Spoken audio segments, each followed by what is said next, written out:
As soon as you start investing a little bit more into your running kit, then running shoes can quite quickly become somewhat of an obsession. And with so many different brands out there and different models, your shoe collection can quite quickly build up and take over your cupboards, your shelves, or even your whole house. But what are the best running shoes to get this year?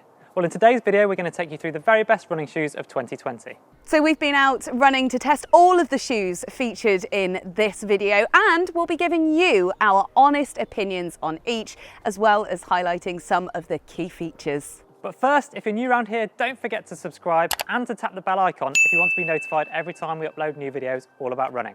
Now let's dive in and take a look at those shoes. This is the Brooks Adrenaline GTS 20, so Brooks's staple stability shoe. It's got a similar feel to the Ghost about it. It's very, very comfortable when you put it on. Really, really well cushioned around the heel and feels like a super comfy shoe for any kind of long runs or recovery runs. Wouldn't say it was one particularly for speed work, but this really is your kind of all-rounder for everything other than faster stuff. So with the stability shoe and the Adrenaline GTS 20, there is no separate medial post anymore, and the guide rails that were brought in by Brooks are part of the midsole now, so it feels less stiff and less like a stability shoe while still giving you that extra support. So price-wise for the Brooks, it's kind of middle of the road for the reviews that we're doing today. And similarly with the weight as well, it's not overly heavy and it's not overly light. That's why I would say that this shoe is a good all-rounder, especially for beginners, people who are taking up running, or someone who just wants something comfy to trot around in on a Sunday afternoon. This is the Adidas ULTRABOOST 20, their flagship neutral cushioned running shoe. Now, there haven't been massive updates compared to the 2019 version, at least aesthetically, but they have managed to add in an extra 20% of the boost material in the midsole to give you an increased level of responsive cushioning, and they do feel great on the road. They have a 10mm drop, and weighing in at 310 grams for men's UK size 8.5, they're not the lightest shoe, but they are ideally suited to everyday use across a variety of different length runs. They wouldn't be my go-to shoe for faster runs, but the Boost foam does go a long way towards making them feel more responsive and like you could really pick up the pace on longer runs in what is a reassuringly solid shoe. In what's a really nice touch, the shoe also features recycled materials. So those materials have been intercepted on beaches and in coastal communities before they reach the ocean. This version adds in what's called tailored fibre placement technology to the Prime Knit upper, essentially providing you with extra support in the areas that you might need it to give you that secure, snug fit that you're looking for. Now, talking of the upper and the fit, it's essentially one piece of knitted upper with these overlays holding the laces in place over the top. And it does provide a lovely secure fit, nice and snug, and it seems like it stretches to conform to your foot. Now, if you haven't run in Adidas before, it's worth noting that these laces actually start a little bit further back from your toe than you might be familiar with from other brands, so that can feel a little bit different, but nothing to worry about.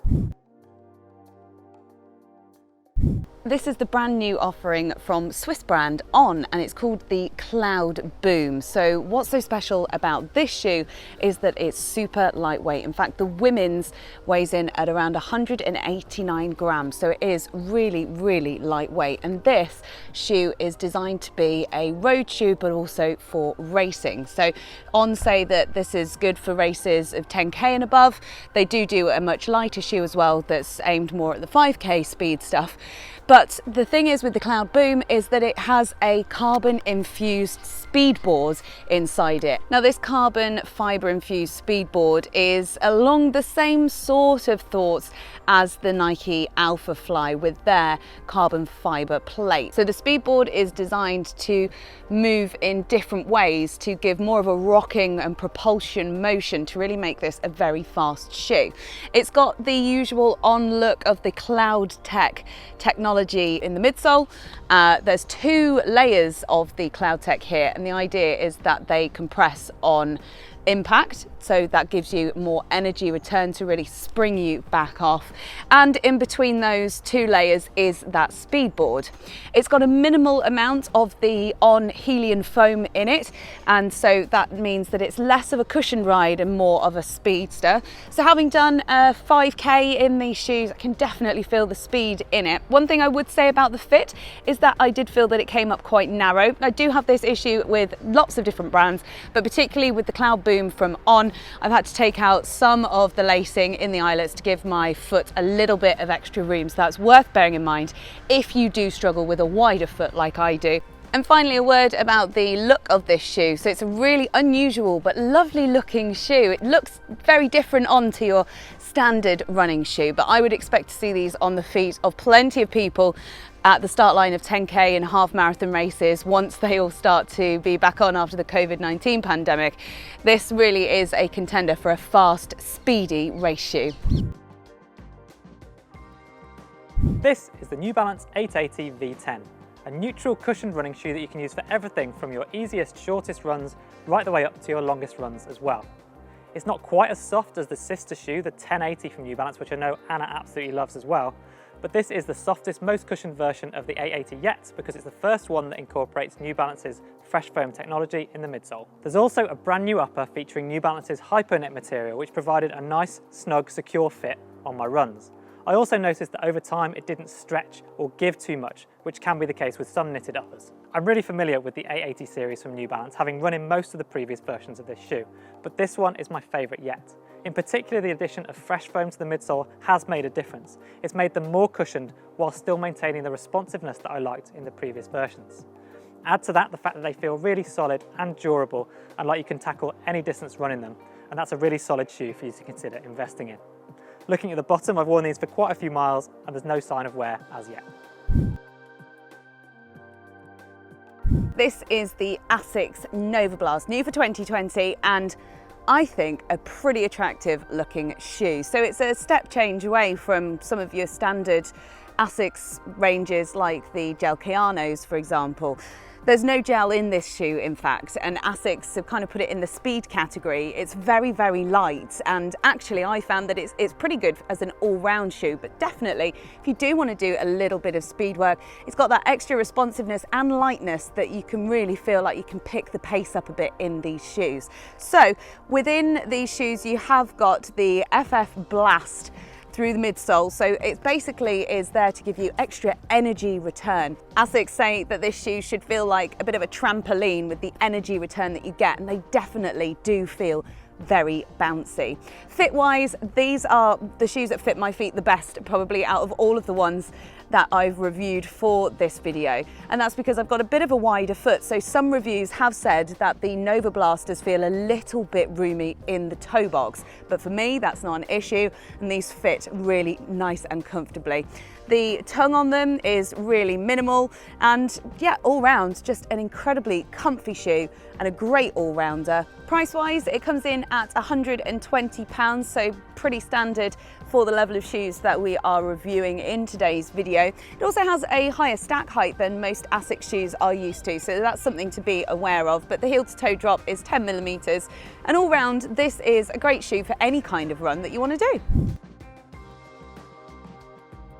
This is the Mizuno Wave Rider 24, which we've got a standalone video all about on the running channel if you'd like more details. Now, Mizuno's Wave Rider series are their neutral cushion shoes, and this is a significant update because it incorporates a brand new foam called Energy, which Mizuno say gives us 17% better cushioning and 15% more energy return. At 290 grams in the men's and 240 grams in the women's, it falls squarely into the everyday trainer category, one that you could wear for any length of run.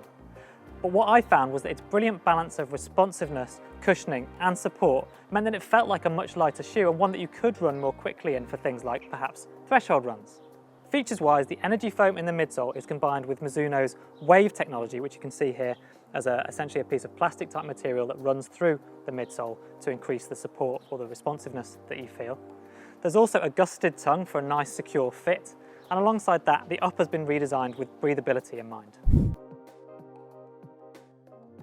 If you like your shoe to do a little bit of multitasking, then the Under Armour HOVR MACHINA might be the one for you. So this isn't just a shoe. In the midsole of the right foot, you have a Bluetooth chip that links up to Under Armour's Map My Run app, and that gives you constant feedback through linking up through your phone, through the chip, through your headphones on things like your cadence and your stride length. So you can get updates as you're out on your run, and you get loads of data afterwards that you can go through in the Map My Run app, if that's your thing. So as well as the usual distance and pace, you get loads of extra data that deals with your foot striking and your stride length, etc. So let's talk a little bit about the shoe itself. So fit-wise, I felt like it was really cushioned, and when I first put it on, it did feel incredibly stiff, but actually after a couple of runs with this shoe, it does start to ease a little bit and become a little bit softer.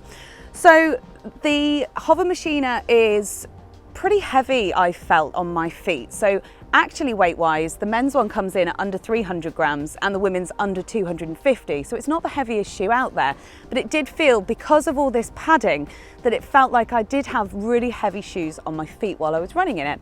The fit itself is true to size. I didn't have any issues with the length or width of this one. And realistically, if you want a little bit of something extra, a little bit of extra tech, you do pay a tiny bit more for that, but you do get the extra data as well. And it's something really interesting to look at to try and improve other areas of your run, like your cadence and your stride length.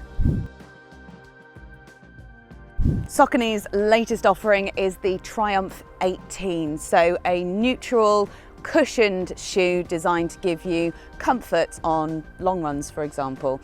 The fit for this shoe, I did feel, was very snug, and that probably comes down to the amount of cushioning on it. So weight-wise, this one is a reasonably heavy shoe compared to some of the others that we've been reviewing. It's got a lot of padded cushioning around the heel for added comfort, and the tongue is very well cushioned as well, with this kind of faux suede on it. One thing that I did find about these shoes was the shape of the laces. So it's the tubular type laces, and they're ever so soft, the material, which meant that actually they did come undone on my runs a couple of times, and that was something that was a little bit frustrating. So worth noting to tie those ones in a double knot because of the shape of those laces, or you can change them for other laces if you wanted to anyway. So the Saucony Triumph 18 is a brand new release and is the updated version of the 17. So Saucony have stuck with what they do best with their shoes from the Triumph range, and there's not a lot of updates to this shoe compared to the 17. It's a good all-round shoe for any kind of run really, especially if you want to go out on longer stuff and want that extra cushion and comfort from your shoe. The Saucony Triumph 18 does it all really. Now, it's not an everyday trainer and it's aimed squarely at high performance racing, but we couldn't do a video rounding up the best shoes of 2020 without at least mentioning Nike's incredible ALPHAFLY. This is the shoe that evolved to help Eliud Kipchoge become the first person to run under 2 hours for the marathon distance. Now, Kate from the running channel was sent a pair to try out a little bit earlier this year, and we've got a video on the running channel all about that. So if you're thinking about investing in the ALPHAFLY or want to know more, then do check that out. With Nike's Vaporfly Next Percent and now the ALPHAFLY setting such a high bar for performance racing shoes, all of the other brands are trying to catch up, and they're all coming out with their own versions to try and compete, all using new proprietary foam technology and usually a carbon plate. So keep an eye out for Saucony's Endorphin Pro, the New Balance Fuel Cell TC and soon to be the Fuel Cell RC Elite, which is being released in the autumn, Hoka's Carbon X, alongside ASICS Meta Racer and the Adidas Adizero Pro.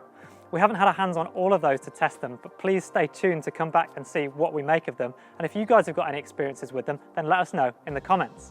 So is there a shoe there that we've mentioned that's now top of your wish list, or perhaps your favourite running shoe of 2020 wasn't mentioned? Do let us know in the comments below. We absolutely love hearing from you. Links to all of the shoes that we've mentioned are in the description. Let us know how you get on if you do invest in a new pair of running shoes, and we'll see you next time on the Running Channel.